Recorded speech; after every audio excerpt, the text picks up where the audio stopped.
আপনাদের মতো একজন মা ছিল হযরত ফাতেমাতুজ জোহরা, আপনাদের মতো একটা মায়ের নাম ছিল খাদিজাতুল কুবরা। এদের নবীর উম্মত যে মাদ্রাসা নামে আজকে প্রতিষ্ঠিত, ওই খাদিজার কথা যদি বলি, মা ও মা দিনের কান লাগায় কতগুলো বুঝবা, ও আমার পর্দার আড়ালের বোন, ওই খাদিজা রাদিয়াল্লাহু তাআলা আনহা মা কেমন ছিল। এদের নবীর উম্মতের দল, ওই আল্লাহর একজন বান্দী ছিল রাবিয়া বসরি, এর নবীর উম্মত। ওই রাবিয়া বসরি কাকে বলা হয়? ওই বসরা নামক স্থানে তাকে তার জন্মগ্রহণ করা হয়। তার বোনদের মধ্য থেকে তার 4টা বোন, ওই 4 বোন থেকে তিনি ছিলেন 4 নাম্বার, এই জন্য তার নাম রাখা হয় রাবিয়া বসরি। ওই রাবিয়া বসরি একদিন নিয়ত করলেন, হজ করার নিয়ত করলেন যে নবীর উম্মত উমরা করতে যাবেন, হজ করতে যাবেন। রাবিয়া বসরি বসরা নামক জায়গা থেকে মক্কা শরীফে রওনা দিয়ে দিলেন। আল্লাহ তাআলা বলেন, ও কাবা শরীফ, রাবিয়া বসরিকে বানাইছি আমি আল্লাহ, আর তোমার কাবা, আর তুমি কাবাকে বানাইছে আমার পয়গম্বর ইব্রাহিম। ও কাবা শরীফ, তোমার কাছে রাবিয়া বসরি আসবে, এটা রাবিয়ার অসম্মানী হয়। তুমি ওয়েলকাম জানিয়ে তুমি একটু সামনে এসে ওই আমার বান্দি রাবিয়া বসরিকে স্বাগতম জানাও। এরে নবীর উম্মত, এরে যুবক ভাই, ওই রাবিয়া বসরি কেমন আল্লাহর বান্দি ছিল। ওই রাবিয়া বসরির কথা যদি বলতে চাই মা, লম্বা সময় লাগবে মা, লম্বা সময় যেহেতু মা আমার হাতে নাই, সংক্ষিপ্ত আকারে মা আমি তোমাদেরকে ঘটনাটা বলে দেই গো মা। ওই রাবিয়া বসরি আল্লাহর এক বান্দি গো মা। হাসান বসরি রহমতুল্লাহি আলাইহি বড় এক বুজুর্গ আল্লাহর বান্দা। ওই হাসান বসরি রহমতুল্লাহি আলাইহি বিভিন্ন জায়গায় প্রোগ্রামে যাইতেন, মাহফিলে যাইতেন। ওই মাহফিলে যাওয়ার পর ওই পর্দার আড়াল থেকে রাবিয়া বসরি হাসান বসরি রহমতুল্লাহি আলাইহির কাছে চিঠি দিত, প্রশ্ন করত, আর রাবিয়া বসরি তিনি উত্তর দিতেন। এর নবীর উম্মতের দল এরকম অনেক কিছু হওয়ার পর ওই রাবিয়া বসরি কিন্তু মুসলমান বাবা, বিয়ে হয়েছিল। বিয়ে হওয়ার পর তার স্বামীটা মারা যায়।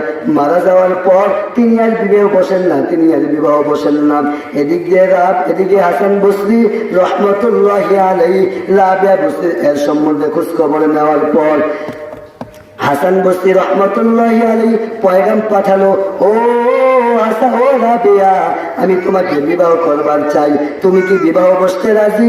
হাসান বসরি বলে, তোমার মতো একজন আবেদান, তোমার মতো একজন জাহেদা, তোমার মতো একজন সালেহা যদি আমার গর্বে আসে, তাহলে আমার ঘর উন্নত হয়ে যাবে, আমার ঘর পুরো পরিপূর্ণ ইমানদার হয়ে যাবে। ও রাবিয়া বসরি, তুমি কি চাওনি আমার ঘরে আসতে? হাসান রাবিয়া বসরি রহমতুল্লাহি আলাইহি ডাক দিয়া কয়, ও হাসান, তুমি আমাকে বিয়ে করতে চাও, কোনো অসুবিধা নাই।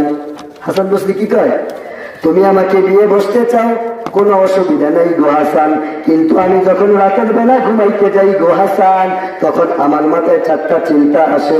ওই 4টা চিন্তাতে আমি ঘুমাইতে পারি না। ওই 4টা টেনশন যদি তুমি দূর করে দাও, তাহলে তোমার সঙ্গে আমার বিয়ে হবে। কয়টা টেনশন? 4টা। কয়টা? 1 নাম্বার, হাসান বসরি রহমতুল্লাহি আলাইহিকে বলে, হাসান বসরি রহমতুল্লাহি আলাইহিকে বলে যে, হে আল্লাহর ওলি বুজুর্গ, যদি আমি আপনার কাছে যাই, তাহলে আমার তো কপাল বড় ভালো, আমার কপাল ভালো মঙ্গল করে হবে, আমারও তো ভালো, কিন্তু আমি যখন ঘুমাইতে যাই 4টা টেনশন আমার মাথায় ঢুকি, ওই টেনশনগুলি যদি আপনি দূর করে দেন, তাহলে ইনশাআল্লাহ আপনার সঙ্গে আমার বিয়ে হবে। এরে মুসলমান বাবা, খুব খেয়াল করে দিল দিয়ে বাবা কথাগুলো বুঝবেন। এরে নবীরা আশিক উম্মতের দল বাবা, খুব খেয়াল করে দিল দিয়ে বাবা কথাগুলো বুঝবেন। রাবিয়া বসরি ডাক দিয়া কয়, ও আল্লাহর বান্দা হাসান, এক নাম্বার টেনশন, আমি যখন ঘুমাইতে যাই তখন আমার টেনশন হয়ে যায়। এক নাম্বার টেনশন, আমি যদি আপনার ঘরে যাই, আমি কি মৃত্যু অবস্থায়? মৃত্যু তো সবারই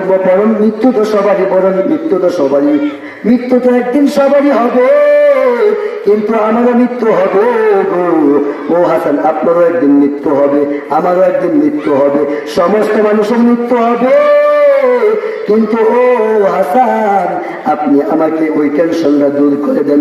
আমি কি ঈমান নিয়ে মরতে পারবো কি পারবো না? ঈমান নিয়ে আমি মরতে পারবো কি পারবো না, এই টেনশনটা আপনি দূর করে দেন। আজকে তো মুসলমান, আমাদের ঈমানের তো কোনো দাম নাই, কিন্তু ঈমানের যে কত দাম।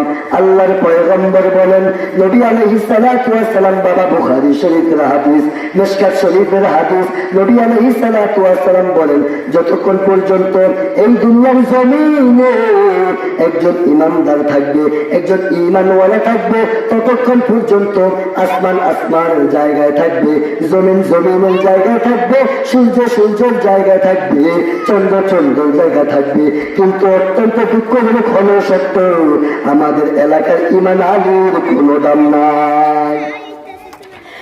এর নবীর উম্মতের দল, এক নাম্বার টেনশন, আমি কি ঈমান নিয়ে মরতে পারবো কি পারবো না, এক নাম্বার টেনশন। দুই নাম্বার টেনশন কি বলে? দুই নাম্বার টেনশন, কবরে তো যাওয়া হবে, ওই কবরে যাওয়ার পর তিনটা প্রশ্ন করা হবে, মান রব্বুকা ওয়া মান নাবিয়্যুকা ওয়া মান হাযার রাজুল। এর নবীর উম্মত, ও যুবক ভাই, এই তিনটা প্রশ্ন তোমাকে করা হবে, আমাকে করা হবে, মন্ত্রীকে করা হবে, চেয়ারম্যানকে করা হবে, কাউন্সিলরকে করা হবে, আজকের মাহফিলের বক্তাদেরকে করা হবে, আজকের মাহফিলের ছোটদেরকে করা হবে, আজকের মাহফিলের যুবকদেরকে করা হবে, আজকের মাহফিলের মহিলাদেরকেও করা হবে। এর নবীর উম্মতের দল রাবে বসে ডাক দিয়া কয়, ও আল্লাহর ওলি হাসান, ওই কবরের মধ্যে তিনটা প্রশ্ন করা হবে, মান রব্বুকা ওয়া মান নাবিয়্যুকা ওয়া মান হাযার রাজুল। যদি মুসলমান হও তাহলে বলবা রব্বি আল্লাহ, যদি মুসলমান হও দ্বীন আল ইসলাম, তোমার নবীর নাম কি? মুহাম্মদ সাল্লাল্লাহু আলাইহি ওয়াসাল্লাম। ও হাসান বসরি, তুমি আমার এই টেনশনটা দূর করে দাও। তিন নাম্বার টেনশন, ওরে নবীর উম্মতের দল, ওই হাসরের ময়দানে দুইটা দল হবে গো, একটা দল হবে জান্নাতি, আরেকটা দল হবে জাহান্নামী। আমার আল্লাহ কত সুন্দর করে কোরআন কারীমের মধ্যে বলেন, ফারিকুন ফিল জান্নাতি ওয়া ফারিকুন ফিস সাঈর। এই কালামে জিন্দা কুরআনে হাকীম, হিকমতে উলায়া জানাস্তু কবুল। এর নবীর উম্মত, ওই কবরে যাওয়ার পর দুইটা দল হয়ে যাবে, একটা জান্নাতি আর একটা জাহান্নামী। রাবিয়া ডাক দিয়া কয়, ও আল্লাহর বান্দা হাসান, আমি কোন দলের হব? ওই টেনশনটা আপনি দূর করে দেয়। চার নাম্বার প্রশ্ন, ওয়াজও শেষ। চার নাম্বার প্রশ্ন, ওয়াজও শেষ। খুব খেয়াল করে দিল দিয়া বোঝেন। ওই হাসরের ময়দানে একটা ব্রিজ হবে, ওই ব্রিজের নাম হলো বাবা পুলসিরাত। ওই পুলসিরাত নামক ব্রিজ উপরের দিকে উঠেছে 10,000 বছরের রাস্তা, ওই পুলসিরাত নামক ব্রিজ নিচের দিকে নামছে 10,000 বছরের রাস্তা, আর আঁকা পাকা পথ হয়েছে আরো 10,000 বছরের রাস্তা।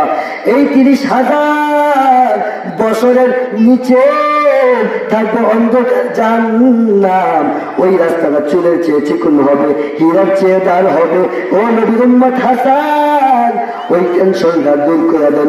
যদি টেনশনটা দূর করে দিতে পারেন, তাহলে আপনার সঙ্গে আমার বিয়ে হবে। হাসান বসরি আবার ডাক দিয়া কয়, ও রাবিয়া বসরি, তোমার যে চারটা টেনশন গো আমার বোন, এই টেনশন গুলো আমার পক্ষে দূর করা সম্ভব নয়। আল্লাহর বান্দে রাবিয়া বসরি এবার ডাক দিয়া কয়, ও আল্লাহর বান্দা হাসান, আপনি যদি এই টেনশন গুলো দূর করতে না পারেন, আমি যখন রাত্রেবেলা ঘুমাইতে যাই, এই টেনশন গুলো আমার মাথার মধ্যে ঢুকে। যখন মাথার মধ্যে ঢুকে তখন আমার ঘুম আসে না। যখন যেখানে আমি ঘুমাইতে পারি না, সেখানে আমি স্বামী নিয়ে আনন্দ করব, এটা রাবিয়ার কোনো আমল হতে পারে না। এরে মুসলমান নবীর উম্মত, এই রাবিয়ার আরেকটা ঘটনা বাবা আমি আপনাদেরকে শোনাই। এই রাবিয়া বস্তি, এ আমার মা, এরে আমার বোন, তোমাদেরকে লক্ষ্য করে আজকের কথাগুলো বলতে চাই গো মা। এ আমার বোন, মাইকের সাথে মা তোমার কানটা লাগাই দাও গো মা। এরে আমার পতার আড়ালের মা, ওই রাবিয়া বস্তি কিন্তু তোমার মতো একটা মা। ও আমার মা, তোমার মতো কিন্তু রাবিয়া বস্তির একজন মা ছিল। তুমি যেমন একজন মহিলা, ওই রাবিয়া বস্তি কিন্তু একজন মহিলা ছিল। ওই রাবিয়া বস্তি যেদিন দুনিয়া থেকে বিদায় নিয়ে চলে যায়, রাবিয়া বস্তি যখন দুনিয়া থেকে বিদায় নিয়ে চলে যায়, রাবিয়া বস্তিকে যখন কবরস্থ করা হয়, ওর নবীর উম্মত, ওই কবরস্থ করার পর আল্লাহর বান্দা স্বপ্নে দেখেন বাবা, স্বপ্নে জিজ্ঞাসা করেন, ও রাবিয়া, তোমার সাথে আল্লাহ তাআলা কেমন আচরণ করেছেন? রাবিয়া বস্তি এবার ডাক দিয়া কয়, ও আল্লাহর বান্দা, শুনে নাও শুনে নাও, আমার কাছে আমার কাছে দুইজন ফেরেশতা আসছেন। ফেরেশতা আসার পর আমাকে জিজ্ঞাসা করে, তোমার রব কে, তোমার নবী কে, তোমার ধর্মের নাম কি? আমি ওদেরকে জিজ্ঞাসা করলাম, ও ফেরেশতারা, তোমরা কারা? তোমাদেরকে কে পাঠাইছে? তোমরা কোন জায়গা থেকে এসেছ? ওই ফেরেশতারা এবারে ডাক দিয়া কয়, ও আচ্ছা, ও রাবিয়া বস্তি, আমাকে আল্লাহ পাঠাইছে, আমাদেরকে আল্লাহ পাঠাইছে। বুঝলাম তোমাকে আল্লাহ পাঠাইছে, কিন্তু তোমরা কোন জায়গা থেকে আসছো? বলে, আমরা তো আসমান থেকে আসছি। বলে, আসমান থেকে জমিনের দূরত্ব কতটুকু? ওরে নবীর উম্মত, ফেরেশতারা বলেন, আসমান থেকে জমিনের দূরত্ব হলো 500 বছরের রাস্তা। রাবিয়া বস্তি এবার ডাক দিয়া কয়, ও আল্লাহ, ও রাবিয়া বস্তি এবার ডাক দিয়া কয়, ও ফেরেশতা, তুমি এবার জবাব দাও, 500 বছরের রাস্তা অতিক্রম করার পর আমার কাছে আসার পর যে আল্লাহকে তুমি ভুলো নাই, ওই আল্লাহকে আমি রাবিয়া বস্তি 3.5 হাত মাটির নিচে আসার পর কিভাবে বলতে পারি?